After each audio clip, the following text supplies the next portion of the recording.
네, 안녕하세요. 자, 제가 준비한 강의는요, 공인중개사가 꼭 알아야 할 건축개발의 이론과 실무, 그래서 공인중개사 실무 능력 업그레이드 프로그램으로 그 건축개발 또는 상담 전문가 되기 과정을 제가 준비를 했습니다.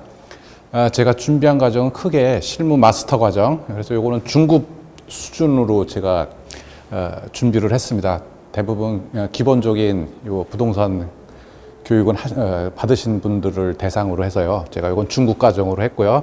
그다음에 요 실무 마스터 과정을 좀 공부하시고 나서 그다음에 좀 더 심화 고급 과정으로 제가 어드밴스드 과정을 준비를 했고요. 우선 실무 마스터 과정은요.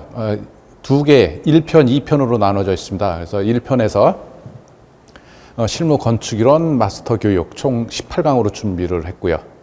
제 2편으로 실무 개발 기법 마스터 교육 총 17강으로 준비를 했습니다.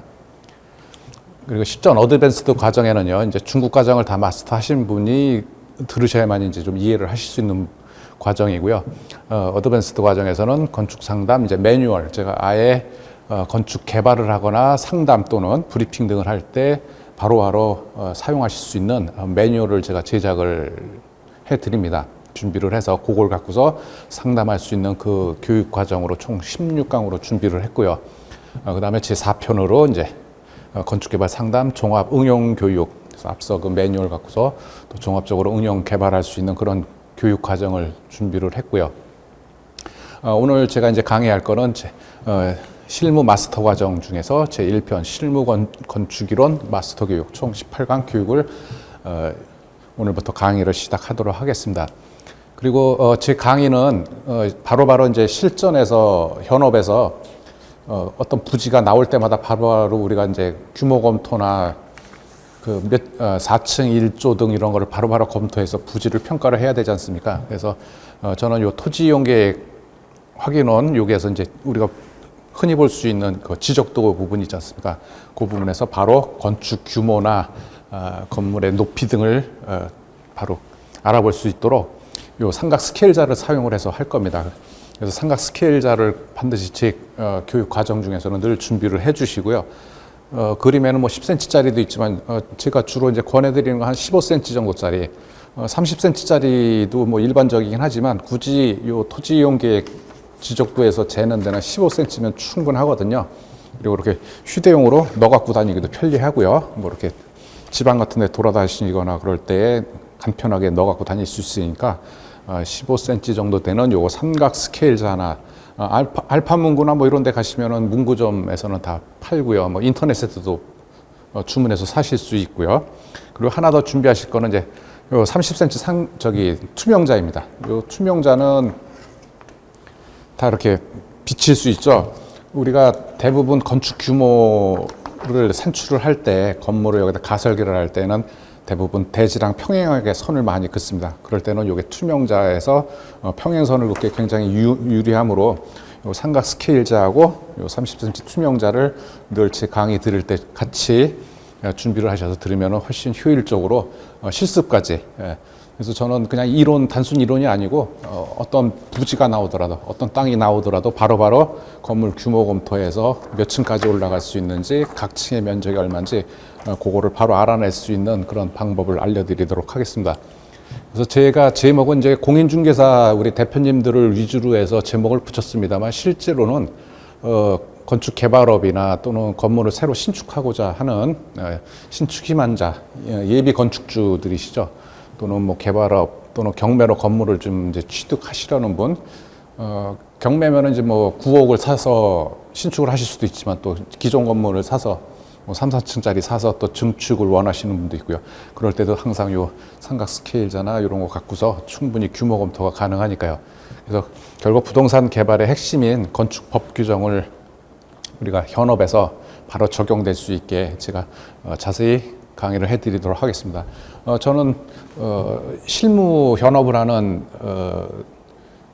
건축사로서 이제 주로 여러 가지 한 25년 동안 이제 제가 뭐 건축 개발, 그다음에 뭐 설계, 그다음에 시공, 그리고 심지어 이제 분양까지, 그리고 임대 운영까지, 특히 수직형 건물들, 오피스텔 또는 원룸 뭐 다세대를 그동안 25년 동안 쭉 해왔습니다. 그러다가 이제 우연한 기회에 공인중개사분들이 이런 부분에 대해서도 건축에 대해서도 굉장히 이런 실무 지식이 필요한 거를 제가 이제 알게 됐고요. 그래서 이제 권유를 받아서 한번 강의를 해드렸더니 그 이제 계기로 꾸준히 그 틈틈이 주로 이제 주말에 시간을 내서 이제 강의를 해드리는데 많은 도움이 된다고 그러고요. 또 지금은 이제 건국대학교 부동산대학원 그 미래지식교육원에서도 이제 같이 이런 내용으로 내용을 말씀드리고 있습니다만 대부분 들으신 분들은 공인중개사 또는 건축 실제 개발하시는 분들이 많이 듣고 있습니다. 전체적인 내용을 좀 말씀을 드리면요. 건축개발 또는 상담 전문가에게서 오늘 할 거 실무 마스터 과정, 중급 과정 중에 제1편이요. 세부 강의 내용을 말씀드리면요. 첫 번째 시간에는 제1강으로 건물의 용도 분류를 할 겁니다. 그래서 건축법규에 의한 정확한 우리 용도 구분을 알아볼 거고요. 그 다음에 높이 제한, 그 다음에 땅과 도로와의 관계, 이거는 굉장히 중요하죠. 인허가가 나지 않는 땅들이 의외로 구도심지에 많지 않습니까? 그래서 그런 땅을 우리가 바로바로 걸러낼 수 있는 그런 기법에 대해서 알아볼 거고요. 그 다음에 4강, 5강에서는 부지 내 건축 가능한 규모 산출, 아주 간단 가설계죠. 좀 전에 보여드렸던 요 삼각 스케일자 갖고서 한 30분에 건물 하나를 체크를 하는 거예요. 부지 하나를 몇 층까지 몇 평 정도의 건물을 지을 수 있는지 그거를 2시간 정도에 쭉 설명을 드릴 거고요. 그 다음에 이제 건물 규모에서 가장 그 규제 사항이 되는 주차장법에 의한 그 법정 주차 대수, 대부분 1층은 다 주차로 인해서 다 이렇게 잘려나가지 않습니까? 그래서 주차장법에 대해서 알아볼 거고요. 그 다음에 고시원 다중주택증, 이제 특히 그 원룸형 수익형 건물에 대해서 사례 비교, 실제 물건을 놓고서 비교를 해드릴 거고요. 그 다음에 삼각 스케일자 갖고서 실제 매물로 나왔던 52평짜리 대지의 건축 규모 산출하고 투자 수익률 계산하는 걸 실습을 해볼 거고요. 9번째는 이제 수익형 부동산 개발 개념, 투자 전략, 그리고 10강, 11강 이제 리모델링에 대해서, 리모델링도 큰 비중을 차지하고 있지 않습니까? 그래서 리모델링에서 말씀드릴 거고요. 12, 13강은 이제 신도시 택지 개발지에 주로 점포주택 용지들을 많이 취득을 해서 건물들을 지으시지 않습니까? 그래서 신도시는 또 구도심하고 전혀 다른 그 개발의 특성을 갖고 있어요. 부지 자체가. 그리고 여기는 무조건 지구 단위 지침에 따라야 하고요. 그래서 그런 거 내용에 대해서 파악할 수 있는 검토 기법을 2시간 동안 설명을 해드릴 예정이고요. 14, 15강에서는 이제 구도심, 일종 일반 주거 지역 부지에 대해서 2시간 검토해드리고요. 16강으로 준주거 상업지역에 대한 부지 검토, 그리고 17강에서는 이제 건축법에 대한 좀 세부적인 해설을 해드리고 18강에 이제 마지막으로 설계도면 보는 법을 알려드려서 제1편 실무 건축 이론 마스터 과정은 이렇게 마무리를 짓도록 하고 오늘 이제 제1강을 시작할 예정입니다. 그 다음으로 준비되어 있는 거는 이제 제2편이죠. 실무 개발 기법 마스터 교육으로. 그래서 이거는 앞서 했던 내용에 좀 이어져서 주거 용도로 가능한 핵심 요약 파악하고요. 도로에 대해서 좀 더 정확히 알아보고요. 주차장법에 대해서 이제 산출된 주차를 배치하는 기법, 그리고 북측에 도로가 면한 경우에 실제 97평짜리 땅을 놓고서 또다시 삼각 스케일자로 규모 검토하는 거 실습을 할 거고요. 세부 건축법 내용, 구도심, 2종 일반 주거지역에 대한 부지 검토하고 규모 산출하는 기법, 주변의 현황 파악하는 거, 기타 지구 단위 등 규제에 대한 내용들, 그리고 원룸형 주거시설에 대한, 원룸형은 특수시설이죠. 그래서 원룸형 주거시설에 대한 설계 개발 기법, 그리고 실제 공사를 위한 건물의 구조와 재료 이해, 그 다음에 이 정도까지면 이제 얼추 모든 그 부지를 고르고 개발 기획까지는 다 세웠죠. 그래서 이제 실전 사업 계획 짜기, 총 사업비 예산 작성하고 공사 발주하는 거. 그러기 위해서는 건축 공사를 진행하는 실무를 좀 알아야 되겠죠. 공사가 어떻게 진행이 되는지. 이거는 작은 계획 짜는데도 굉장히 중요하죠. 공사가 진행되는 그 과정을 알아보는 게. 그다음에 내역서 보는 거, 발주 등을 위해서 견적하고 도급 계약을 체결해야 되죠. 시공사하고. 그리고 기타, 이제 16강에서는 기타 건축 개발과 관련된 부동산 공법들, 주로 국토계획법, 또 요즘 이슈가 되는 도시재생법, 그다음에 이제 소규모 주택정비법 등에 대해서 알아보고요. 17강에서는 실전 사례와 프로젝트 매니지먼트, 전체적인 거에 대해서 총괄 관리하는, 그러면 실제 이제 부지의 선정부터 땅을 고르고 그거에 대한 규모 검토하는 거, 그리고 신도시 등 구도심에 대해서의 각종 특징을 파악해서 원룸 또는 다세대 다가구 등 수익이 많이 나오는 건물의 용도를 설정하고요. 그거에 맞춰서 실전 사업 계획을 짜서 공사 발주 계약 그리고 공사 관리까지 전체적인 내용에 대해서 일괄적으로 설명을 좀 드리도록 하겠습니다. 자, 실무 마스터 과정 중급 과정으로 준비한 제1편입니다. 건축 이론 마스터 교육입니다. 제1강 건축물의 용도 분류입니다. 정확히 건축법에 의한 건축물의 용도에 대해서 우리가 전체 개념을 좀 잡아보려고 합니다. 의외로 이 부동산 관련된 업종에 계신 분들이지만 정확히 법에서 정해놓은 건물의 용도를 몰라요. 예. 그러면은 모든 게 다 이게 다 기반이 약한 겁니다. 건축물의 용도 구분은 모든 부동산 개발에 있어서 가장 기초가 되는 거예요. 이 기초를 튼튼히 하고서 그 다음에 나머지 지식들, 뭐 도로와의 관계, 일조 관계, 주차 관계, 모든 게 다 이것을 기반으로 해서 다 이 기법들이 축적이 되는 거기 때문에 반드시 건축물의 용도 분류에 대해서는 우리가 꼭 개념을 확실히 잡고 넘어가야 됩니다. 자, 건축법에 의한 건물의 용도 구분은 건축법 제2조에 정의되어 있습니다. 그리고 이제 앞으로 수시로 많은 법 규정들의 원문을 제가 보여드릴 거예요. 제가 이렇게 글씨가 좀 작아서 요 동영상 화면으로 보시는 분들은 조금 답답해 하실 수 있지만 이 법 원조문을 우리가 꼭 봐야 되기 때문에 제가 이제 원조문을 보여드리는 거고요. 그렇게 원조문을 보여드리는 이유는 그래야만이 정확히 법에서 정해놓은 거를 우리가 확실히 알 수 있고, 그리고 뭐 인터넷에 떠도는 내용들 이렇게 뭐 남이 글 써놓은 거 보면은 이게 맞는지 틀리는지 확신을 못 하지 않습니까? 그래서 항상 법 원조문을 보고 우리가 정확히 그 원조문에 대한 있는 내용을 자주 봐서 그거를 꼭 기억을 하시고, 그러면 확신 있게 신뢰감 있게 이제 의사결정을 할 수 있거나 컨설팅을 할 수가 있죠. 자, 법조문은 이렇게 제일 먼저 조로 나눠지죠. 그리고 다른 이제 법조문하고 연결돼서 우리가 이걸 해석을 하고 그 다음에 개발 기법을 찾아내기 위해서는 법조문을 읽는 법을 알아야 됩니다. 그래서 제일 먼저 나오는 게 조, 그 다음에 다음 레벨이 이제 동그라미로 된 항이죠.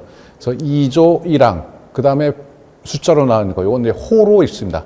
그래서 2조 1항, 1호, 2호, 3호, 2조 동그라미, 그러면 2항. 건축물의 용도는 다음과 같이 구분하되 각 용도에 속하는 건축물의 세부 용도는 대통령령으로. 자, 이거는 건축법이죠. 법 밑에 시행령이죠. 그 다음에 시행 규칙이고요. 법의 체계는 그렇게 구성이 되어 있습니다. 그래서 이제 세부적인 거는 대통령으로, 하위 규정인 대통령으로 정한다. 즉, 대통령령이 시행령이라고 그럽니다. 법 시행령 또는 법, 그 다음 대통령령. 즉, 법에서는 건축법 제2조 2항에서는 자, 2조 1항 제1호 단독주택, 2호 공동주택, 그리고 맨 끝에 제28호 그 밖에 대통령령으로 시행령이죠. 정하는 시설, 이렇게 큰 타이틀만 정해준 거예요. 그러니까 저는 요거를 그냥 이해하기 쉽게 구름명이에요, 구름명. 그래서 요 제1호 단독주택에 대해서 요거 건축법 시행령 또는 대통령령이라고 했습니다. 그거를 찾아보시면은 거기에 저 단독주택, 1호 단독주택에 대해서 또 세분이 되어 있어요. 네 가지로. 그리고 제2호 공동주택도 요 시행령을 보면은 거기에도 또 네 가지로 또 세분이 되어 있고요. 제3호는 이제 일종 근생시설이고요. 우리가 흔히 말하는 근생하는 거. 근데 근생도 두 종류죠. 제4호가 제2종 근생시설. 그래서 우리가 개발, 특히 또 부동산업에 종사하시는 분은 저 주택 종류, 제1호 단독주택, 공동주택, 1종 근생, 2종 근생에 대해서는 그냥 거의 머릿속에 이게 좀 자리를 잡아야 됩니다. 저거 용도 구분에 대해서 시행령을 이제 좀 뒤에 볼 건데요. 자주 그래서 이제 읽어보시고요. 그 다음에 기타 이제 이 나머지 28가지 중에서 또 우리가 자주 쓰는 예로 뭐 업무시설 중에 뭐가 있습니까? 우리가 특히 많이 접하는 오피스텔이 저기에 들어가 있죠. 그래서 특히 주거 용도로 쓰는 거에 대해서 저는 이제 중점적으로 설명을 드릴 거고요. 자, 법에서는 이렇게 28가지의 그 종류로 구분을 했지만 실제로 이제 대통령령 요거 시행령을 보면은요, 건축법 시행령 별표로 정해져 있어요. 건축법 시행령을 찾아서 보면 거기 별표에 자 28호 28번째 그룹이 장례시설, 그다음에 29번째 29호가 야영장 시설, 글램핑장이죠. 그렇게 자동차로 가족 단위로 와서 거기다 이제 텐트 치고 이러고서 이제 자는 그런 시설들, 요거는 이제 추가가 된 거예요. 그래서 실제로는 건축법 시행령 별표 1을 보면 총 29가지의 큰 종류로 구분이 돼 있고요. 세부적인 거는 거의 뭐 이제 자세히 보면 400가지가 넘습니다. 자, 그러면 이제 법 원조문을 위주로 평소에 늘 그 원조문을 찾는 그 습관을 들이라고 제가 말씀을 드렸잖아요. 법조문 찾는데, 그리고 인터넷에 굉장히 편리하게 법제처에서 이렇게 사이트를 만들어 놨습니다. 이거를 많이 활용을 하시면 굉장히 도움이 돼요. 바로바로 우리나라의 모든 법은 다 이 사이트에서 다 바로바로 찾을 수 있습니다. 자, 그러면 예로 한번 건축법 시행령 별표 1에 건축물의 용도 구분이 세부적으로 규정이 되어 있다 그러니까 그럼 그거 찾을 때 일단 법제처에서 만든 요거 국가법령정보센터를 검색을 해서 찾아서 여기를 들어가시고요. 자, 이제 법 종류를 찾을 거지 않습니까? 그럼 먼저 법령을 클릭을 하는 겁니다. 법령을. 그리고 법령 하위에 각 지방별로, 각 도시별로 뭐가 있습니까? 조례가 있죠. 조례를 찾을 때는 자치법규를 먼저 클릭을 하는 거고요. 자, 이거는 지금은 이제 건축법, 시행령, 시행규칙 다 법령이죠. 그러면 이제 법령을 클릭하고요. 그 다음에 여기에 이제 찾으려고 하는 그 법령의 명칭. 그러면 건축법 시행령. 그리고 검색을 누릅니다. 그러면 건축법 시행령. 그래서 이렇게 본문이 쭉 뜨죠. 쭉 뜨면은 이제 스크롤해서 쭉 내려서 볼 수 있고요. 근데 별표는 이 본문의 맨 뒤에 첨부가 돼 있어요. 이렇게 별도의 파일로. 그래서 별표 1이 용도별 건축물의 종류. 앞서 보신 건축법 제2조에서 정해놓은 총 28가지가 세부적으로 여기 건축법 시행령 별표 1에 되어 있는 거죠. 그럼 바로 여기서 클릭을 하면 파일이 뜨거나 아니면 이걸 스크롤을 해서 맨 끝까지 가면은 맨 뒷부분에 이렇게 나와 있습니다. 여기 별표 1. 그래서 한글 파일 또는 아도be 파일. 그래서 이 파일은 한번 열어보시고요. 그리고 이게 바로 여기서 다운로드 돼요. 그러니까 그 컴퓨터에 저장을 해서요. 폴더를 하나 그냥 만드세요. 건축개발 이렇게 해서 폴더 하나 만드셔서 거기에 이제 제가 쭉 강의 이거 총 18강으로 준비되어 있는 요 강의 들으시는 동안 요거는 다운받아서 그냥 이렇게 저장해 두시면서 자주 보는 파일들이니까 브리핑하거나 상담할 때 그래서 세이브를 해 놓으시면 되고요. 한글이든 뭐 아도be 파일이든 그렇게 하시면 되고요. 자, 별표 2를 이제 다운을 받았습니다. 그래서 파일을 열어보면 이렇게 나오죠. 건축법 시행령 여기 별표 1로 나오죠. 여기 용도별 건축물의 종류 주용도 29가지죠. 제1호 단독주택에서 제29호 야영장 시설까지 29종이고요. 그 안에는 또 단독, 다중, 다가구, 공관 등등 또 세분이 되어 있죠. 그리고 뭐 근생 같은 경우에 또 수없이 많이 나오지 않습니까? 여기 소매점, 휴게음식점 등등 세부 용도는 약 433종으로 저는 쉬어보진 않았어요. 400개는. 예. 그래서 이 파일은 별도로 다운을 받아 놓으시거나 아예 출력을 하셔서 수시로 틈나시는 대로 특히 주택하고 단독주택, 공동주택 그룹들, 1종 근생 그리고 2종 근생 그룹들 그래서 중간은 생략했고요. 맨 끝에 야영장 시설까지 나와 있으니까요. 주로 주거 용도와 관련된 물론 상업 용도도 자주 접하시긴 하겠지만 우선 주거 용도에 대해서 먼저 확실하게 파악을 하시면 나머지 용도에 대해서 자연스럽게 다 파악이 됩니다. 가장 핵심은 주거 용도로 수익형 건물을 우리가 개발을 하는 게 주 목적이지 않습니까? 제 강의도 주 포커스는 수익형 건물이에요. 중소규모, 주로 100평대 이하짜리의 중소규모 부지에 짓는 3층, 4층 또는 7, 8층. 예. 네, 7, 8층도 올릴 수 있습니다. 100평 미만대의 땅에서도 충분히 그런 걸 이제 우리가 알아볼 거고요. 자, 이 별표의 맨 뒤에 보면 요거는 이제 뒤에 강의 내용에서 나올 건데요. 여기 비고란에 보면 제 3호 및 4호. 그러면 이게 뭘 말하는지 우리가 알아야 되죠. 좀 전에 보신 제 3호 1종 근생 제4호 이종근생을 말하는 거죠. 해당 용도로 쓰는 바닥 면적이란 그 규정을 보면은요, 거기 부설 주차장 면적을 뺀 사용 면적의 실사용 면적의 실사용 면적, 전용 면적을 말하는 거예요. 그 다음에 공용 부분, 복도, 계단, 화장실들 내 전용만큼 공용 부분을 그 비율로 전용률만큼 가져오지 않습니까? 그거를 합한 부분의 면적을 말한다. 즉 주로 주택 종류는 전용 면적 위주로 모든 법규가 다 규정이 되어 있는데 주택 외의 나머지 시설들은 이런 그 바닥 면적 또는 시설 면적이라고 그래요.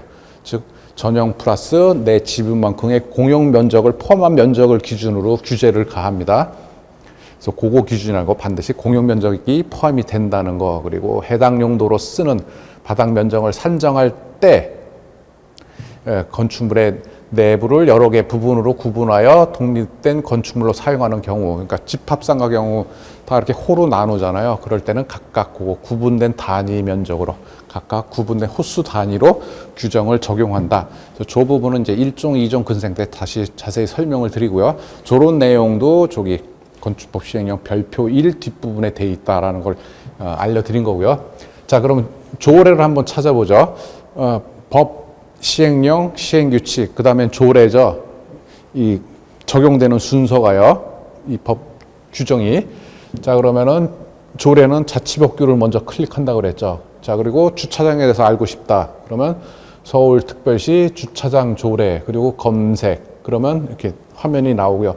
특히 이 조례는 자주 바뀌죠. 그래서 여기 연역이란 메뉴가 있어요. 여기 보시면. 그래서 연역 클릭을 하시면 주차장 조례가 나오는데 최신 것부터 점점 그 이전에 규정됐던 것들. 요건 왜 필요하냐면은 어느 건물을 매입을 하려고 그러는데 검토를 했는데 이게 주차 대수가 이게 합법적인 건지 남는 건지 부족한 건지 판단하기가 힘들죠. 우리는 현재 규정만 알고 있으니까. 그러면은 어떻게 해요? 요 건물을 허가받았을 때 시점을 여기서 찾는 거죠. 허가받았을 때 시점을 찾아서 클릭해서 열어보면 그때 당시에 뭐 2년 전, 3년 전에 주차장 조례가 있죠. 물론 지금보다는 완화된 규정이겠죠. 대부분의 법이 시간이 갈수록 강화가 되지 않습니까? 아주 특히 일례로 주차장 조례가 얼마 전에 2019년 3월 1일부로 어떻게 됐습니까? 주차 하나의 단위가 폭이 20cm가 넓어졌죠. 예. 그래서 저도 그때 좀 바빴어요. 3월 달에 그냥 그 허가 받느냐고 그 의뢰가 많이 들어와 가지고, 그래서 이런 연역 같은 거 체크할 때는 뭐 법이든 시행령이든 다 요 연역 메뉴를 활용하시면 이렇게 찾아볼 수 있다는 거. 그리고 주의하실 거, 서울시 주차장 조례 이러면은 안 나옵니다. 없다고. 서울시는 없어요. 우리나라에. 서울특별시가 있는 거죠.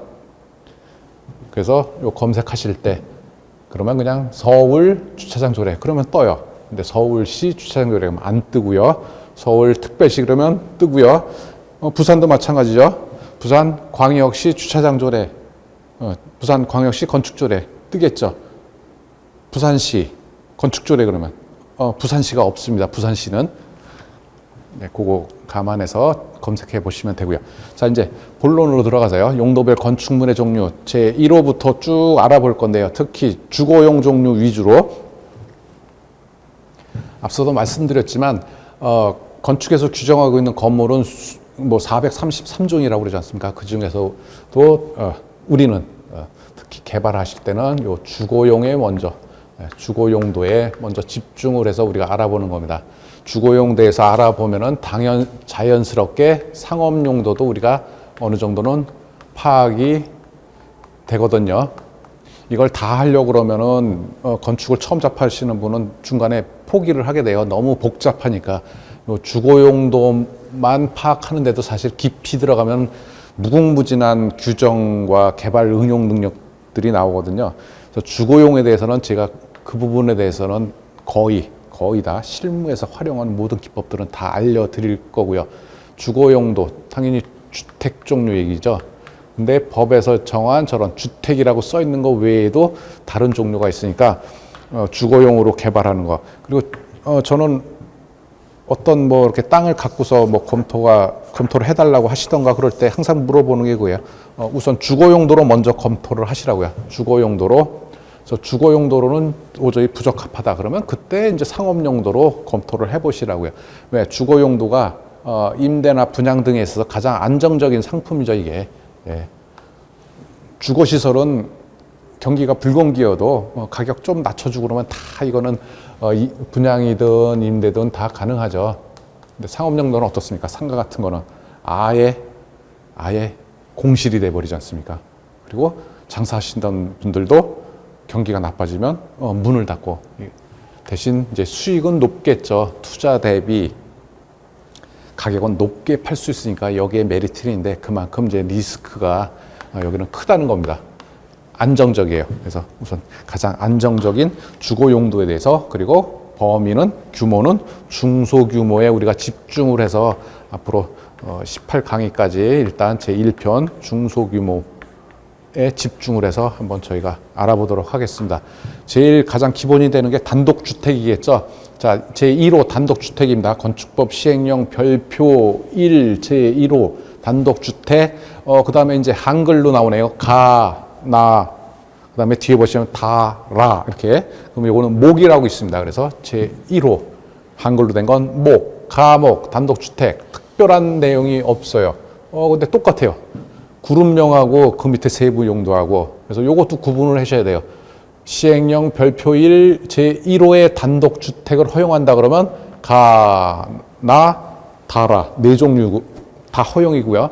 제1호 단독주택 중 가목 단독주택을 허용한다 그러면 라 나머지는 아니라는 거예요. 그거를 구분하셔야 돼요. 그래서 법조문 원문을 꼭 우리가 바로바로 찾아서 읽어볼 줄 알아야 됩니다. 그리고 뭘 말하는지, 이걸 말하는지, 저걸 말하는지 다 포함하는지. 그래서 단독주택은 세분해서 단독, 다중, 그 다음 이제 뒷장에 나올 거 다가구죠. 가장 유명한 다가구.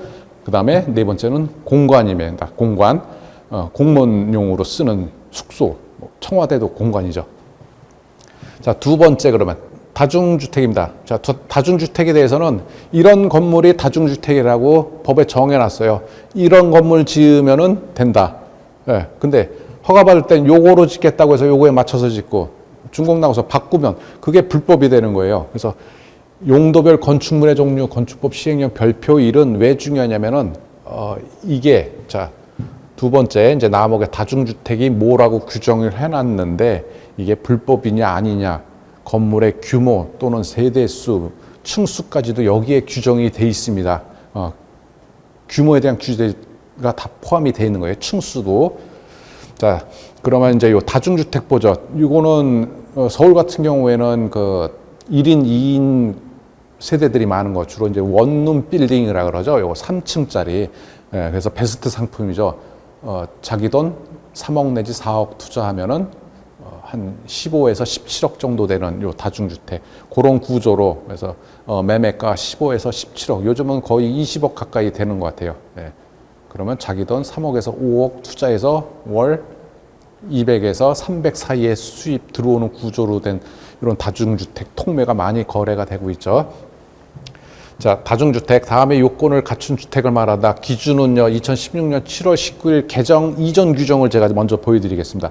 왜요? 여지까지 지어진 거는 다 요 이전 규정, 그러니까 거의 17년 2017년부터 요 개정된 규정에 의해서 지어졌어요. 요거보다는 이제 그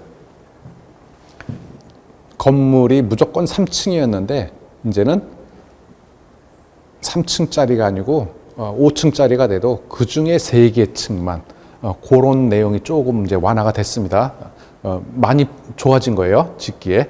자, 정의를 보죠. 학생 또는 직장인 등 여러 사람이 장기간 거주할 수 있는 구조로서 독립된 주거 형태를 갖추지 아니할 것. 독립된 주거 형태가 뭐냐? 형태가 실별로 욕실은 설치할 수 있으나 취사시설은 설치하지 아니한 것. 이하 같다. 이하 같다라는 건 이제 나머지 뒤에 부분도 다 이 규정에 의한다는 거예요. 이게 독립된 주거 형태를 갖추지 말 것 그러면 이 얘기다라는 얘기예요. 이게 이하 같다. 즉 욕실은 가능하다. 욕실은 하지만 취사가 법에는 규정이 안 돼 있어요. 취사 시설이 뭐라고는. 근데 이제 실제 실무 이거 위반 이런 거 단속할 때는 뭐예요?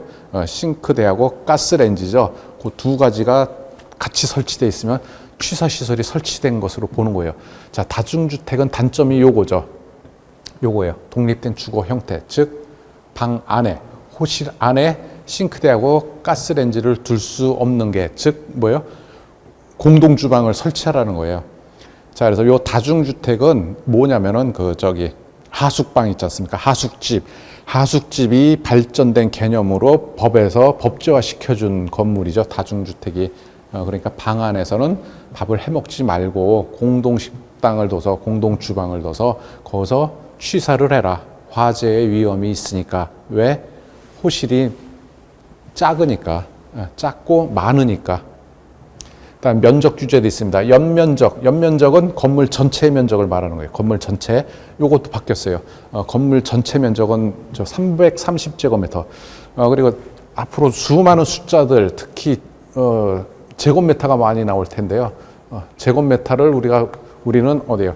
평에 익숙하지 않습니까? 평수에. 그래서 곱하기 얼마요? 바로 암산으로 0.3 하는 습관을 가져주시면 됩니다. 그래서 동그라미 바로 빼고 그냥 99평. 그래서 계략 100평을 말하는 거죠. 예. 그냥 100평 이렇게 기억하시면 돼요. 다중주택으로 쓰는 거는 100평. 요 개정 전에는 무조건 건물 전체가 100평이었어요. 근데 이제는 완화돼서 다중주택으로 쓰는 부분만 100평. 층수도 여기는 무조건 3층이에요. 100평짜리의 층수 자체, 절대 층수 3층인데 이것도 이제 개자가 들어갔죠.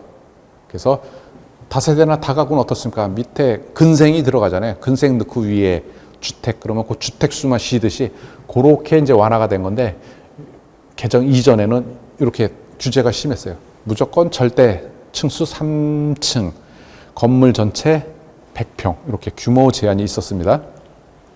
자, 다가구 주택입니다. 가장 우리가 많이 보는 거죠. 다가구 주택, 그 다음에 여기 네 번째 라목, 공관. 자, 공관은 뭐 우리 일반 민간인들에는 해당이 안 되니까 요거는 빼고요.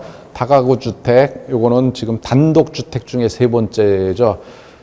정의를 보죠. 규모, 한 개 동의 주택으로 쓰이는 바닥 면적 합계가 660 이하. 아까 다중주택의 2배죠. 200평, 660. 자, 면적은 200평 이하. 세대수 제한이 있어요. 예, 19세대 이하. 아까 다중주택은 그 호실수 규제가 있었나요? 없었어요. 여기는 19세대 이하. 세대수 제한이 있습니다. 그리고 요거 층수는 3계층. 요 개자가 있죠, 얘는. 좀 전에 봤을 때는 요게 없었어요. 예, 그 차이에요, 이게. 토시 하나. 요 개가 있었냐 없었냐. 그래서 얘는 3계층. 나머지 건물이 5층이든 10층이든 간에 무조건 나머지 용도로 쓰면은 다 빼주고, 요거 주택으로 쓰는, 여기 주택으로 쓰는 층수, 그리고 지하는 제외. 주택 층수 셀 때 지하는 뺍니다. 안 쉬어요. 지상에 있는 주택의 층수 3계층, 3계층 이렇게 3계층이면 얘는 다가구가 되는 거예요. 다가구. 밑에는 다른 용도는 상관이 없고요. 그리고 여기 필로티로 쓰고 있는 부분, 필로티 기둥만 세워놓은 거죠. 여기 주차를 이렇게 기둥만 세워놓고 여기다 주차를 하지 않습니까? 그랬을 때 요거 그러면 1층은 층수에 넣냐 안 넣냐? 주택으로 셀 때 안 넣는다. 예. 일부 또는 전부를 주차장으로만 쓰면은, 그리고 주차장으로 일단 쓰고 여기에 남는 부분에 주택이 아닌 근생 등이 들어오면 이거는 주택 층수 셀 때 안 센다. 근데 여기 근생이 아니고 다 주택을 넣으면요. 당연히 이거 주택 수에 넣죠. 그래서 한 개층 벌써 둘, 셋, 네 개층. 이거는 다가구가 허가를 못 받죠. 얘가 주택이 한 층을 까먹어 버렸으니까요. 그 얘기예요, 이게. 필로티로 하고, 다만 용도는 나머지 부분은 주택으로 하지 말고 다른 용도라면 얘는 층수에서 빠진다. 요것도 이제 그전에는 반 이상을 주차장으로 써야 된다, 그 얘기였어요. 2분의 이상을. 근데 이제 굳이 반 이상 그런 규정 없이 그냥 일부라도 주차장으로 쓰고 타 용도로, 주택 아닌 용도라면 층수에서 빼준다. 그 규정입니다. 자, 두 번째 그룹이 이제 공동주택입니다. 단독주택하고 공동주택하고의 해당되는 게 여기냐 아니면 단독이냐의 가장 큰 차이점은 뭐예요? 구분 등기냐 아니냐의 차이입니다. 자, 공동주택은 이제부터 뭐예요? 각 세대, 아까는 제가 가구 또는 호라고 그랬을 거예요. 그래서 부르는 명칭도 틀려요. 여기 다가구로 방을 이렇게 세대를 만들잖아요. 그럼 이거는 세대라고 안 읽습니다. 이거는 다가구일 때는 가구라고 읽어요. 그래서 이거는 19가구, 뭐 5가구 이렇게 읽고요. 자, 요 공동주택으로면 이제 이때부터 세대를 읽어요. 각각의 현관문이 따로 돼 있는 독립된 형태로 된 거를 이제 세대로 읽죠. 자, 공동주택도 몇 종류일까요? 4종류예요. 예. 가목, 나목, 다목, 라목 4가지죠. 다행히 개수는 똑같아요. 단독주택하고. 근데 여기 공동주택에는 주택법 시행령 제3조 1항에 벌써 이게 뭐 얘기하는지는 이제 찾을 수 있죠. 이게 뭐지? 찾아보시면 돼요. 주택법 시행령 해서 3조 1항, 항은 동그라미라고 그랬죠. 거기에 따른 원룸형 주택을 포함한다. 원룸형 주택, 요거는 근데 법이 다르죠. 지금 우리가 보는 건 건축법의 시행령. 근데 주택법에 따로 원룸형이라는 게 있습니다. 제일 많이 헷갈려 하시는 게 이제 도시형 생활주택이죠. 네, 원룸형이 그 도시형 생활주택 중에 한 종류입니다. 그래서 이 주거용도 개념 잡는데 이제 제일 어려워하시는 게 도시형 생활주택인데 그 이유는 법이 틀려서 그래요. 건물의 용도를 설정하는데 메인은 건축법이에요. 그 중에서도 건축법 시행령 별표 1인데 타법에 의해서 만들어지는 용도들이 있어요. 그 대표적인 게 도시형 생활주택이죠. 그래서 태생이 틀려요. 건물의 용도가. 건축법에 의해서 만들어진 용도 지금 쭉 보고 있어요. 그 중에 공동주택. 그래서 4가지죠. 아파트, 연립, 다세대, 그 다음에 기숙사. 요렇게 이제 좀 자주 건물의 용도를 보셔서 이렇게 저처럼 이렇게 종류 정도는 줄줄줄 나오셔야 되고요. 면적이나 층수도 좀 줄줄줄 나오셔야지 사실은 좀 이제 실력 있는 그 디벨로퍼 또는 상담 전문가가 될 수 있으니까요. 자주 좀 접해 보시고요. 이거는 일반법이에요. 건축법은 특히 건물의 용도는 이건 우리가 대한민국에 살면서 경제 활동하면서 이 건물을 하고 연관 되는 일이 없지 않습니까? 하다못해 뭐 장사를 하더라도 1종 근생인지 2종 근생 건물로 뭐 특히 공인중개사 사무실은 2종 근생 사무소로 돼야지 그 등록을 받지 않습니까? 부동산 중개업 등록을 할 수 있고요. 그것처럼 이 건축법은 이거는 그냥 일상법이에요. 생활법. 근데 이제 너무 그동안에 벽이 높았죠. 좀 복잡하고 어렵고 숫자가 많고 제대로 가르쳐주는 사람이 없고 왜? 많이 가르쳐 줄수록 건축업자는 손해잖아요. 자기네들이 이익을 많이 알고서 건축주가 따지면은 아무래도 그래서 굉장히 폐쇄적이죠. 안 가르쳐주고 근데 굳이 그럴 필요는 없습니다. 이제는 정확히 알고 그리고 사고를 방지해야죠. 이 법을 몰라서 자꾸 사고가 생기는 거예요. 자, 건물의 용도는 건축법에 의해서 정해졌지만 추가로 타법들에서도 하는데 대표적인 게 이제 주택법에서 건축법에 없는 용도를 만들었습니다. 2009년도에 그게 도시형 생활주택이죠. 많이 들었죠. 도시형 생활주택. 그래서 이것도 처음에는 4종류였어요. 근데 한 가지 없애버리고 3종류. 그래서 원룸형. 대표적인 거죠. 원룸형. 그 다음에 단지형이라는 것만 붙여요. 여기 단지형. 연립 다세대 똑같은데 단지형, 연립, 단지형, 다세대. 그래서 이거는 건축법에서 말하는 거랑 똑같아요. 다만 이제 완화를 해주는 거예요. 플러스 한 개층 더 지을 수 있게. 근데 원룸형은 없어요. 여기. 원룸형은 구조가 말 그대로 원룸으로 된 거. 문 열고 들어가면 오피스텔 같은 게 대표적인 원룸형의 대표적인 구조죠. 이렇게 복도에서 문 열고 들어가면 여기 화장실이 있고 싱크대 있고 어떻게 해요? 뻥 터져 있죠. 이게 원룸이에요. 이게. 근데 이렇게 막으면은 방이 생기면 이건 룸이잖아요. 이거는 원룸이 아니에요. 그렇다고 이건 투룸도 아니죠. 투룸이면 방이 또 있어야 되고 거실이 있고. 그래서 요거를 우리가 보통 이제 그냥 실무에서 1.5룸이라고 그러죠. 1.5룸 또는 미니 투룸이라고 그러는데 그런 구조를 말하는 거예요. 이렇게 뻥 터져 있는 거 원룸형이. 그래서 주택법에서 정한 그 원룸형의 구조가 해당이 되면 얘도 공동주택에 해당되는 거예요. 공동주택에 포함한다. 예.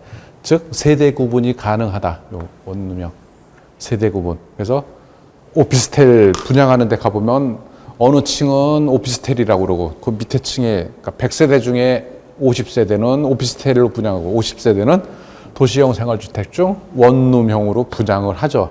예. 그거는 이제 주차 대수나 이런 거에서 틀려요. 그거는 이제 점점 알아볼 건데, 그래서 가장 유리한 형태로 건물을 조합을 해서 개발을 하는 거죠.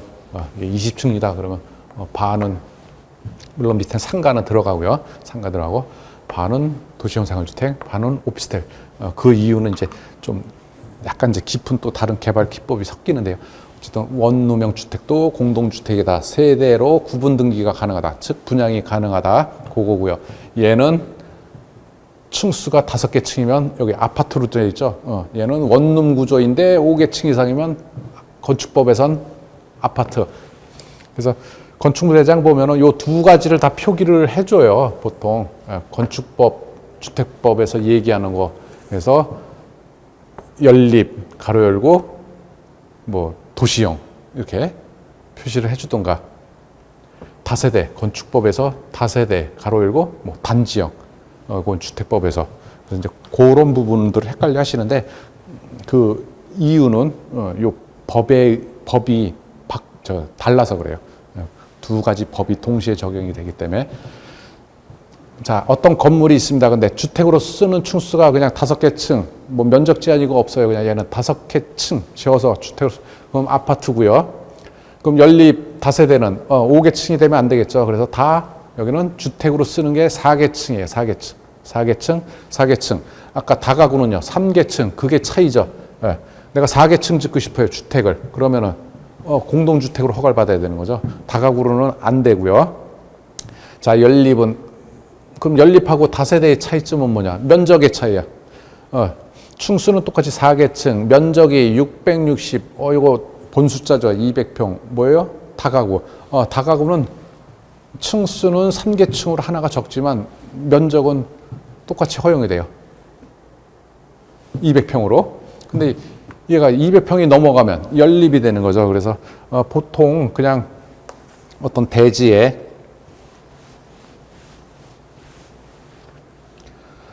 이렇게 다세대를 많이 지죠. 1층은 필로티고 가운데 계단실 두고 이렇게. 자, 여기는 주차로 쓰면은 주택에 안 들어가죠. 1, 2, 3, 4. 그래서 5층짜리로 가능한 거예요. 다세대는. 주택으로 하나, 둘, 셋, 넷. 근데 요 한 동의 면적이 660제곱 이하면은요. 얘는 다세대. 주택으로 쓰는 하나, 둘, 셋, 네 개니까 다가구는 도저히 안 되죠. 그러니까 이거는 공동주택인 다세대로만 가능한 거고요. 면적이 660. 근데 어느 건물 보면 여기 계단실이 또 있고 또 이렇게 붙어 있어요. 그럼 얘는 한 동이, 이건 넘어가죠. 이거 넘어가죠. 넘어가면은 연립. 그리고 층수가 하나 더 올라갔어요. 셔보니까 주택으로 쓰는 게 필로티 빼고 5개 층이야. 그럼 얘는 아파트예요. 무조건 아파트. 그렇게 되는 거고요. 자, 기숙사는 학교 또는 공장의 학생 또는 종업원들을 위해 쓰는 거. 기숙사 잘 아시죠? 네. 취지는 그래서 공동취사예요. 공동취사. 아까 어디서 나왔습니까? 다중주택에 나왔죠. 다중주택에서 공동취사하라고 그랬죠. 법으로. 독립된 주거 형태, 갖추지 않은 것. 이 말 또 나왔죠. 그러면 욕실은 가능하지만 취사는 안 된다는 거죠. 그래서 공동취사를 돌아. 근데 요게 기숙사인데 공장에 있는 기숙사인데 가족하고 같이 거주를 할 수가 있지 않습니까? 그래서 요거를 완화를 해줬습니다. 기숙사를 완화를 해줬어요. 취사 시설을 넣을 수 있는 세대수가 50% 이해하면 돼요. 그래서 한 개 동이 공동 취사하는 게 반 이상만 되고 나머지는 그러면 세대 내에서 기숙사고 세대 내에서 그래서 이게 이제 혼재 있는 거죠. 공동 취사를 해야 되는 거 반, 나머지는 개별 취사가 가능하다. 세대별로. 이게 14년 11월에 개정을 해줬습니다. 요거로 인해서 이제 조금 편법적인 내용이 많이 나오는데 우리가 정확히 법 규정을 이제 알았으니까 반드시 반은 공동 취사를 해야 된다. 자, 그러면 이제 기숙사가 지금 어디에 들어와 있습니까? 단독주택 그룹에 있어요? 공동주택 그룹에 있어요? 공동주택 그룹이죠. 자, 공동주택 그룹은 뭐예요? 각 세대라고 그러죠. 세대별로 구분 등기 가능하니까 세대별로 분양이 가능하죠. 그럼 기숙사는 분양 가능한가요? 법에서 가능하다고 해놨지 않습니까? 네. 그래서 기숙사가 분양을 하죠. 주로 아파트형 공장에서 기숙사가 허가가 나니까 그게 오피스텔처럼 분양을 하는 거죠. 왜? 법에서 공동주택이고 또 개별 취사 가능하다고 해줬는데, 근데 문제는 반 이하만 가능하고 반 나머지는 공동 취사라는 거 그거 염두에 두시고요. 이런 데서 조금 이제 문제들이 생겨요. 정확히 법 규정을 모르면. 자, 주택 용도는 이제 어느 정도 알아봤고요. 그럼 이제 상가 용도 일종근생, 이종근생은 무수히 많이 점포주택, 상가주택에 같이 주택하고 여기 주차 빼고 나머지 부분은 다 근생이 들어오잖아요. 또 몫이도타, 여기 콘오브지다 그러면 어떻게 해요? 2층도 근생 들어오잖아요. 뭐 사무실이든 뭐 1층은 편의점, 어쨌든 근생이 들어오니까 늘 뗄 수 없는 아주 밀접한 부분이에요. 그래서 1종 근생, 2종 근생에 대해서도 우리가 좀 자주 보시고요. 그 규정이 어떻게 되어 있는지. 자, 여기에서 나온, 근데 얘는 다 면적이 규제가 돼 있어요. 다 작은 면적으로 규제를 해요. 보통이 500제곱미터 미만으로. 근데 그 면적은 뭐예요? 아까? 네, 여기. 바닥 면적은 자기 전용 면적만 얘기하는 게 아니고 공용 부분에 대한 자기 전용률만큼 더한 면적 기준이라는 거. 실제로 쓰는 면적은 적다는 거죠. 여기서 허용되는 것보다. 식품, 자, 가목이요. 제3호 일종근생 가목 첫 번째죠. 식품, 잡화, 의류 등등등으로 일용품을 판매하는 소매점. 그래서 이게 소매점이죠. 면적은 얼마까지? 1000제곱미터. 일종근생 해당되려면 1000 넘어가면은 뭐가 돼요? 이런 거는 이제 판매 시설이로 돼서 규제가 강화되죠. 그래서 일종에 그러니까 근생에 해당되냐 안 되냐가 중요한 거예요. 그리고 일종 근생하고 이종 근생의 차이점은 일종은 반드시 있어야 되는 거. 없으면 뭐 심한 말로 생사가 왔다 갔다 할 수 있을 정도. 식품 이런 거 사서 밥 해먹고 쌀도 사야 되고 반찬도 사야 되잖아요. 그게 없으면 주변에 굉장히 어렵죠. 그래서 얘는 면적도 보통이 500인데 요거는 1000으로 좀 키워줬어요. 소매점은 반드시 있어야 되는 거. 그리고 휴게음식점, 제과점 등. 그럼 이게 뭐냐? 휴게음식점, 제과점 등. 제과점은 알겠는데, 음료, 차, 뭐 커피, 차, 음식, 빵, 떡, 파리바게트 이런 거. 얼마? 300 미만. 300이 넘어가면 얘는 이제 2종이 됩니다. 2종. 1종, 2종의 차이점은 일단 얘는 반드시 있어야 되는 거고, 2종은 뭐 생사를 뭐 저기 할 정도는 아닌데 있으면 좋은 거, 뭐 은행 그런 거, 있으면 좋잖아요. 편리하죠. 뭐 죽을 정도는 아닌데. 그리고 일종 근생은 전국 어디나 허가가 다 난다는 거죠. 우리 땅에 대해서는 건물을 지으려면 땅이 있죠. 땅에다가 건물을 짓는데 이 땅에 대해서는 그러니까 건물 짓는 것에 대한 건축법인데 이 땅에 대한 거는 어때요? 국토의 계획 및 이용에 관한 법률, 우리가 줄여서 국토계획법, 이제 저는 줄여서 국계법이라고 계속 이제 말씀드릴게요. 길면은 얘기하기가 길어지니까. 저 국계법에는 전국에 있는 땅을 몇 가지로 나눠놨어요. 세부 용도로. 크게는 4가지죠. 도관농자, 이거 공부하신 분들은 다 아시죠. 도관농자, 도시지역, 관리지역, 농림지역, 자연환경, 보전지역. 근데 이걸 다시 세분하면 도시는 주상공록이죠. 주상공록. 또 해봐는 1종 전용, 2종 전용, 1종 일반, 2종 일반 주거, 뭐 준주거, 상업 쫙 나가죠. 그래서 전체로 한 개예요. 전국에 있는 땅은 총 21개 용도지역. 건축법에서 건물의 종류는 29개. 땅은 21가지의 용도지역. 근데 21개 용도지역, 세분된 용도지역에 다 들어갈 수 있는 게 거의 다 들어갔습니다. 게 1종 근생이요. 근데 2종 근생이 되면 1종 전용 주거 지역에 입점이 허가가 안 나요. 예, 그 차이도 있습니다. 그래서 그 차이도. 그래서 1종이냐, 2종이냐. 근데 대부분 근생은 거의 웬만한 용도 지역에 다 들어가는데 1종 전용 주거 지역에는 1종 근생이면 허가가 나는데 2종 근생은 불허라는 거이고요.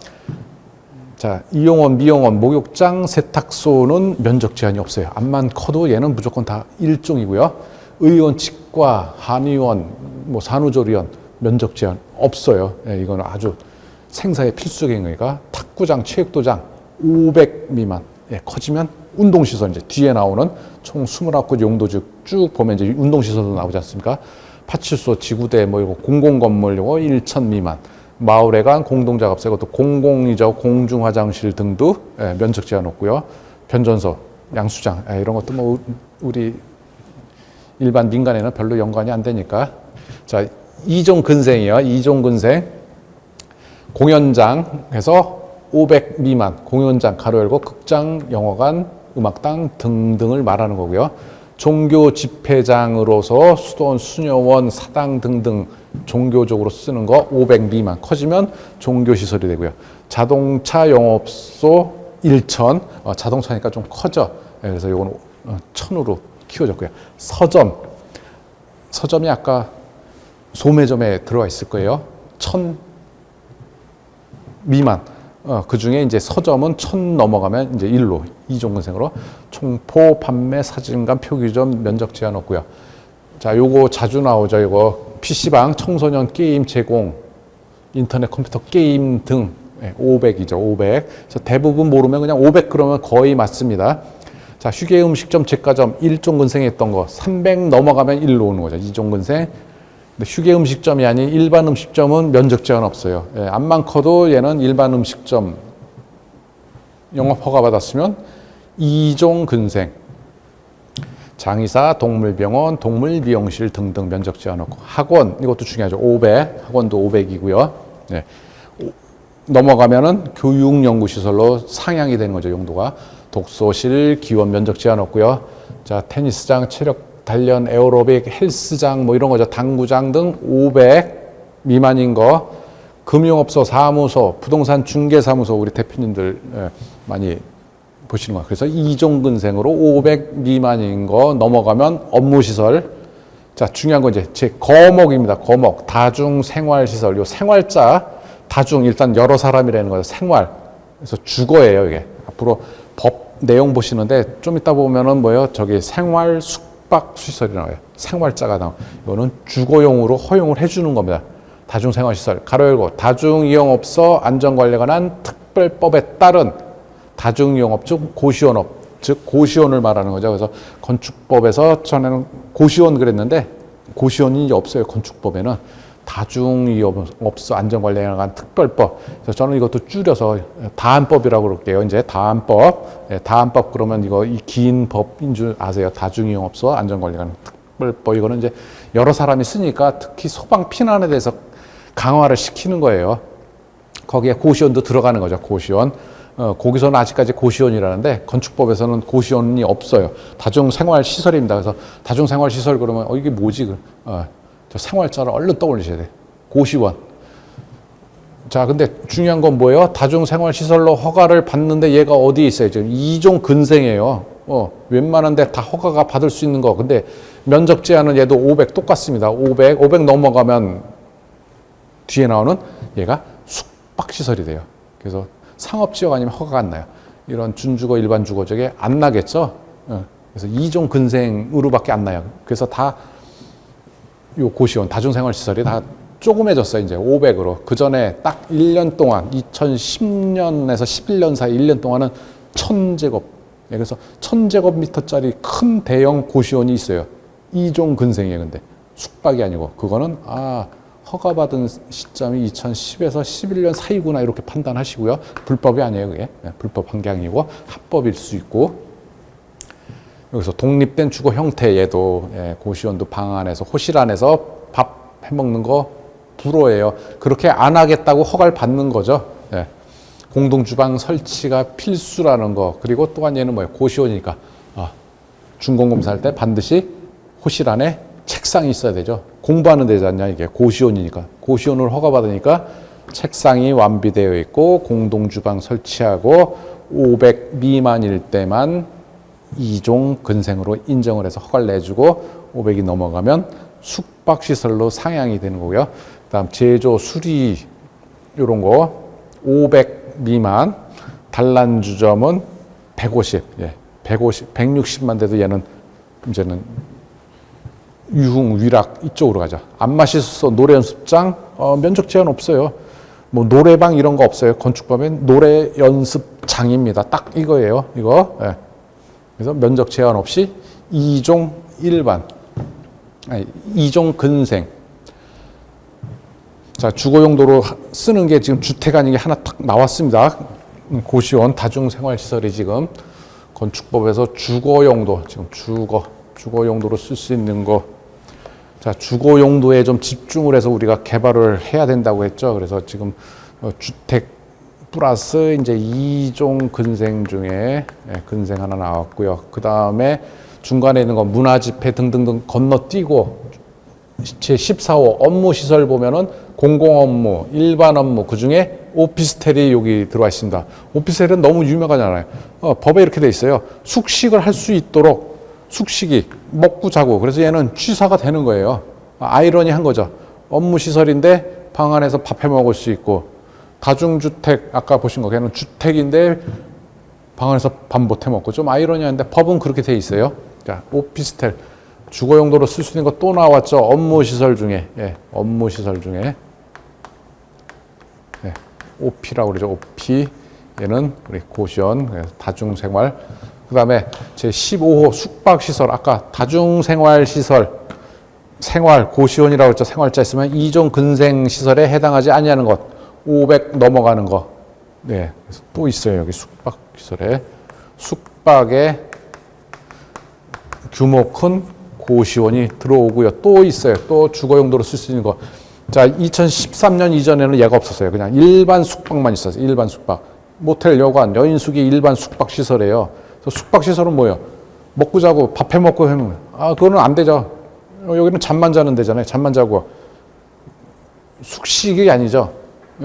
이건 숙박인데, 그래서 불법인데, 그냥 먹고 자고 할 수 있게. 생활자 뭐라고요? 주거라잖아요. 그래서 숙박시설에서도 생활이, 주거가 가능하게 하나를 만들어 준 거예요. 2013년 5월에. 왜 만들었는지는 뭐 되게 이제 경기나 뭐 건축 경기 불황 뭐 이런 거하고 정책적인 하고 연결이 돼 있긴 한데, 어쨌든 생활 숙박 시설이라는 게 있습니다. 주거 용도로 쓸 수 있는 것. 그래서 숙박 시설에는 이제 고시원하고 줄여서 저걸 생숙이라고 합니다. 생숙. 현업에서 그냥 생숙 그러면 생활 숙박 또는 생박. 뭐 박농사 짓는 그 박이 아니에요. 쑥농사도 아니고 웃자고 말씀드린 거예요. 생박 지을 땅 찾습니다. 그러면 박농사 지으려나? 아니죠. 생활 숙박 시설, 주거 시설 지어서 임대 사업하겠다는 거예요. 자, 숙박 시설 보는 김에 마저 보죠. 그다음에 관광 숙박 시설, 얘는 관광진흥법에 의한 숙박 시설들. 그래서 관광 호텔, 전통 호텔 등등 다목의 다중 생활 시설이 있고요. 그다음 기타. 여기까지가 이제 주거 용도로 쓸 수 있는 우리 단독주택 4개, 공동주택 4개, 그 다음에 2종 근생 고시원, 업무시설, 오피스텔, 숙박시설 중 고시원, 생활 숙박시설, 이렇게 주거 용도, 주로 저거에 이제 집중을 해서 우리가 개발 플랜을 짜면 됩니다. 어떤 땅이 나올 때, 저 중에 뭐가 제일 좋은지, 그리고 저걸로 할 때 이제 주차가 어떻게 되는지, 주차가 어느 걸 할 때 유리한지, 호실수를 많이 뽑을 때 어느 게 유리한지를 이제 분석을 하는 거예요. 판단을 하는 거예요. 그 중에서 제일 방의 개수가 많이 나올 수 있고 1층이 주차를 인해서 제일 좀 적게 잘려나가는 그런 건물을 우리가 제안을 해서 개발을 하는 게 그게 이제 주 목적이죠. 건축 개발에. 자, 나머지 아까 생략했던 거, 다섯 번째 문화집회 시설, 공연장 등 이제 커지는 것들 다 일로 종상향이 된 거고요. 종교 시설, 이종근생에서 500 넘어가면 일로, 판매 시설 마찬가지 아까 소매점 이런 데서 면적 커지면 일로 넘어오고요. 자, 그래서 이런 거는 규모들이 상당히 좀 큰 거고 주거 용도 외니까 운수, 의료, 교육연구 시설 이런 정도가 있다 그렇게 보시면 되는 거고요. 노유자 시설, 주거 용도로 하나가 빠졌네요. 근데 이거는 이제 분양이나 이런 게 안 되고 좀 저기에서 제가 특별히 강조를 안 드리는데요. 노인복지시설 중에 노인복지주택이 있죠. 요거 이제 연세 드신 분만 입점할 수 있는 용도로 짓는 아파트, 그다음에 수련시설, 청소년들, 그다음 운동시설, 업무시설 아까 봤죠. 공공업무, 일반 업무는 이제 사무소에서 오피스텔이 거기에 들어가 있는 거. 숙박시설 봤고요. 위락시설, 위락 아까 단란주점 150 넘어가면 일로 오는 거고요. 제조, 가공, 공장 이쪽으로 오죠. 500 넘어가면 창고, 위험물 저장, 위험물 주유석, 액화 가스 이런 것들, 도료, 페인트 이런 거 불나면 그냥 다 타버리잖아요. 기름 성분들, 자동차 관련 주차, 세차, 폐차 등등, 동식물 관련 자연순환, 옛날에 우리가 이거 뭐라 써요? 고물상이라고 그랬죠. 근데 명칭이 자연순환 관련 시설입니다. 교정 및 군사, 방송, 통신, 발전, 묘지, 관광, 휴게, 특별히 뭐 우리 일반인들한테는 장례식장, 그다음에 야영장, 글램핑 시설 등, 그래서 차량으로 와서 가족 단위로 그러려면 어떻게 해요? 관리동, 화장실, 샤워실, 대피실, 취사 시설 등으로 300 미만인 거로 갖춰줄 때 야영장 시설. 네, 이렇게 전체적으로 건축법에서 규정하고 있는 건물의 용도 구분, 여기에 있는 명칭으로 우리가 허가를 받고 그 명칭으로 건축물 대장에 찍히고 그럽니다. 근데 우리가 일상적으로 쓰는 건 여기에 없는 용어를 쓰죠. 그 대표적인 게 빌라죠. 빌라. 그럼 다가구를 말하는지 연립을 말하는지 그냥 다세대인지 다 빌라죠. 빌라는 없습니다. 빌라는 없고요. 그것처럼 뭐 원룸 빌딩 그것도 없고요. 또 원룸도 없어요. 법에는. 원룸 아까 얘기했잖아요. 아까 뭐라 그랬습니까? 주택법에서 원룸 형주택이라 했죠. 이건 법정 용어예요. 이건 정확히 쓰신 거예요. 그래서 앞으로 우리 대표님들은 항상 이 건축법에서 규정하고 있는 정확한 법정 용어로 분석을 하고 판단하시길 바랍니다. 네, 제 1강 마치도록 하겠습니다. 수고하셨습니다.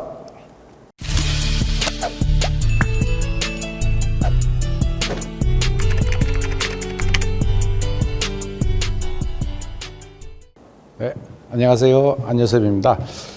제가 준비하고 있는 강의 내용은요, 공인중개사의 실무능력 업그레이드 프로그램 그래가지고 건축개발 상담 전문가 되기 이 제목으로 해서 건축개발에 대한 이론과 실무에 대해서 좀 자세히 제가 우리 공인중개사님들을 대표로 해서 알려드릴까 해서 준비를 했습니다. 내용은 이제 실무 마스터 과정으로 해가지고요.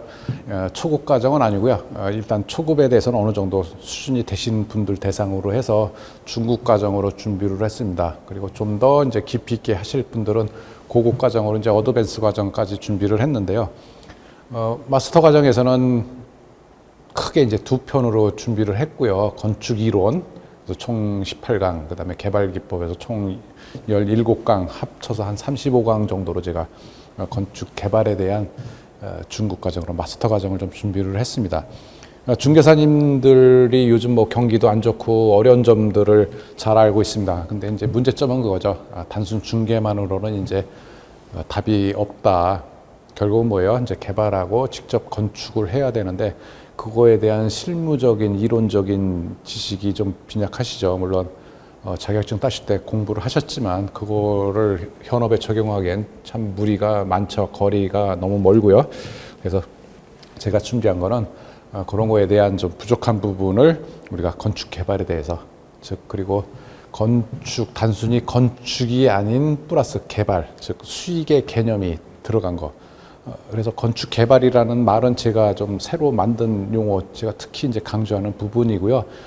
단순히 건물 짓는 거, 뭐 인허가 받아서 건물 짓는 게 아니고 땅을 사서 건물을 지을 때 그게 수익성이 어느 정도 있는지까지, 수익이 높은지 아니면 수익이 나는 건지 그것까지 분석할 수 있는, 다 파악을 해서 사업을 시행할 수 있는 능력을 갖추는 거, 그래서 그거를 이제 저는 건축 개발이라고 그랬고요.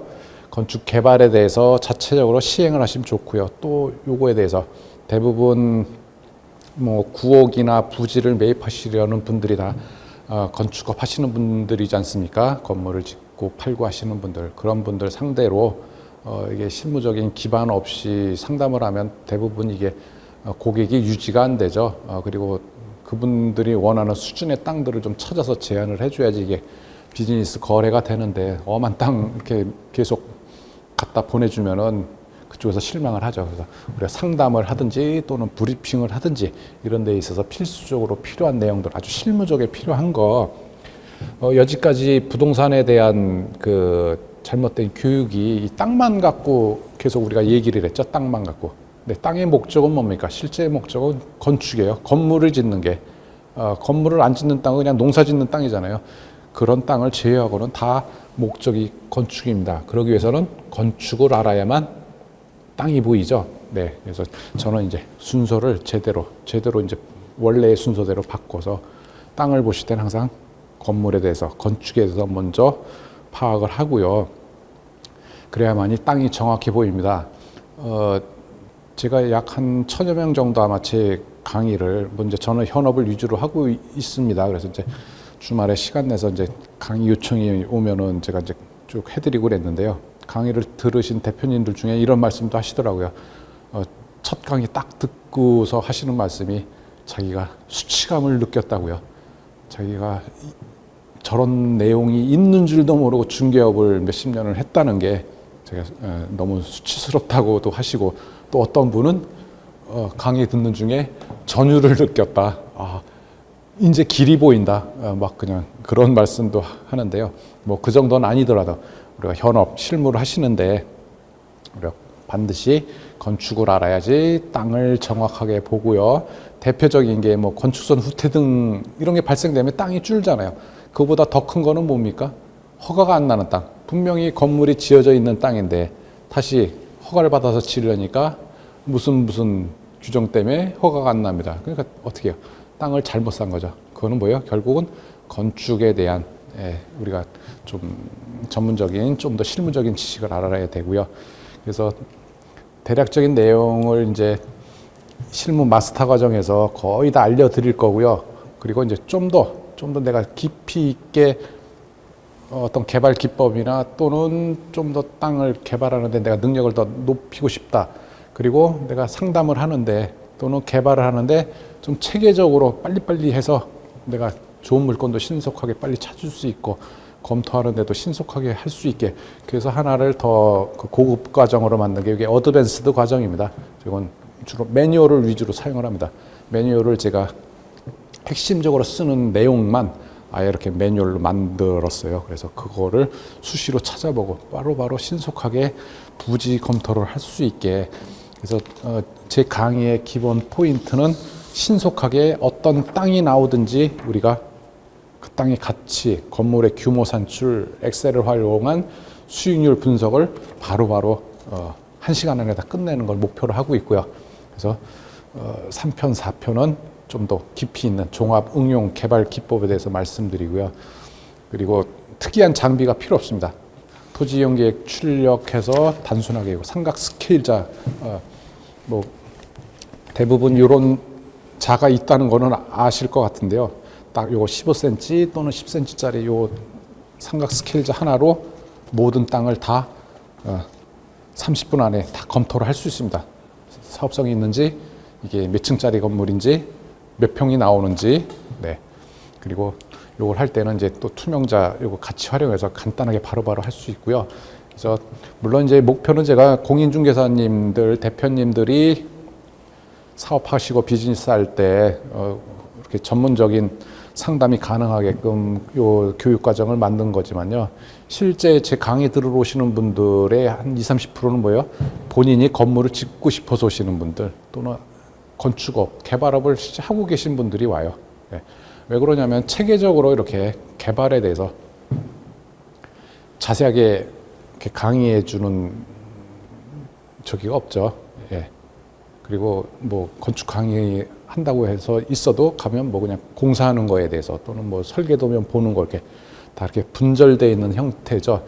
땅 고르는 것서부터 수지 분석, 건물 용도 선정하는 거, 그 다음에 엑셀로 수익률 계산, 사업 계획 짜는 거, 그리고 분양 임대까지 종합적으로 설명을 해드릴 수 있는 분이 드물고요. 저는 이제 물론 그거를 실무로 다 했으니까, 저는 다 제가 직접 땅 사서 짓고 공사하고 분양하고 인허가 다 제가 받고요. 임대까지, 임대 운영까지. 그래서 원룸 같은 경우는 굉장히 특수 건물이에요. 이게 원룸이 우스워 보이지만 사실은 굉장히 수익성 높은 건물이고 반면에 관리 운영을 잘해 줘야 되거든요. 그러기 위해서는 세심한 부분에 대해서 신경을 써서 우리가 건물을 지어야 되고요. 그거에 필요한 부동산 개발 핵심인 요거 건축법 규정 그리고 현업에서 적용되는 개발 기법들을 제가 아는 한도 내에서 실무 경력 25년의 경험을 갖고서 제가 나름 자세하게 말씀드렸고요. 뭐 주요 내용만 이제 개략적으로 말씀드리겠습니다. 자, 이거 실무 마스터 과정만 설명을 드리죠. 마스터 이론 과정 총 18강이고요. 용도 구분, 높이 제한, 땅과 도로의 관계, 건축 가능한 규모 산출하는 거, 간단 가설계하는 거 이렇게 준비가 되어 있고요. 그리고 주차 대수에 대해서도 굉장히 중요하죠. 주차 대수가 발목을 잡아서 건물이 못 올라가요. 용적률이 남아 있어도. 그리고 사례 비교 위주로 갑니다. 고시원 다중주택 중 원룸 빌딩 그리고 실습 위주로 가고요. 매 번지수마다 요거 토지 이용계획 간단하게 출력해서 삼각 스케일즈 하나 갖고서 바로바로 30분 안에 건물을 여기다 그려내는 겁니다. 그래야만이 뭐예요? 엑셀로 수지 분석이 가능한 거죠.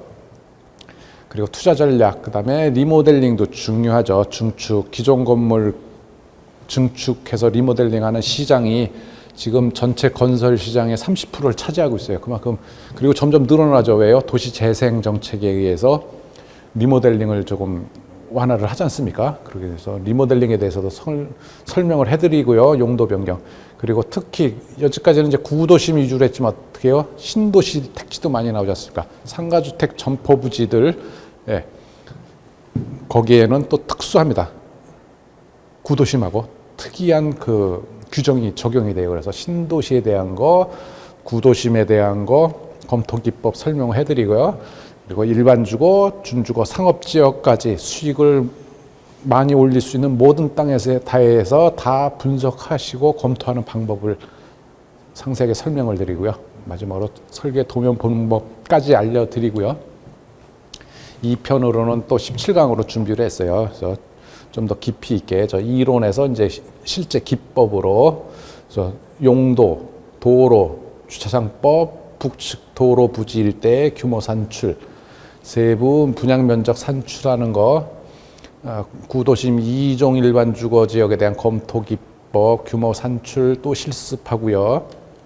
그리고 지구 단위 지침 분석하는 거, 원룸형 주거 시설에 대한 설계 개발 기법, 특수건축물이라고 그랬죠. 제가 그리고 이제 공사를 위해서 구조, 건물 구조, 재료 이해, 실전 사업 계획 짜기, 총 사업비 예산, 공사 발주, 도급 계약하는 것까지 다 알려드리고요. 이 풀 과정을 알아야만 이게 또 컨설팅이 가능하죠. 그리고 전체적으로 공사까지 알아야만이 사업 일정 자금 계획을 세울 수 있습니다. 그리고 실제 이제 미니 리모델링 한 거, 제가 공사한 거 중에 제일 조그만 거 하나 건물 상대로 해서 건축공사 실제 진행하는 거, 자재나 내역서 보는 거, 공정별 시공 방법까지 설명드리고요. 기타 부동산 관련된 공법, 국토계획법, 기타 도시재생법, 소규모 주택 정비에 관한 특례법까지 제가 말씀을 드리고요. 맨 마지막에는 실제 제가 개발했던 사례, 분석했던 사례, 실제 건물 지었던 거, 요거에 대해서 프로젝트 매니지먼트 하는 거, 궁극적으로 제가 우리 대표님들한테 권해드리는 거는, 지금 말씀드리는 거는 프로젝트 매니저가 되셔야 된다는 거죠. 사업을 전체적으로 땅 사는 것부터 설계 인허가, 공사까지 사업 계획 짜는 거지. 그걸 총괄, 건축주를 대행해서, 건축주가 저거를 다 할 능력이 안 되지 않습니까? 그렇지만 전체적인 흐름만 알면 충분히 매니지먼트 할 수 있고요. 중요한 내용에서는 또 분석도 가능하지 않습니까? 몇 층에 주차 몇 대 나오고, 그러면 몇 평, 몇 세대 나오고, 수익 어떻게 된다 할 수 있으니까, 즉 프로젝트 매니저, PM이 되시는 걸 권해드리는 겁니다. 그래서 요 샘플 강의 들으시고요. 좀 더 자세한 강의는 이후 2강부터 저기 랜드프로 부동산 아카데미에서 동영상 강의 수강 신청하셔서 들으시면 될 것 같습니다. 앞으로 사업 번창하시길 바랍니다. 감사합니다. 네.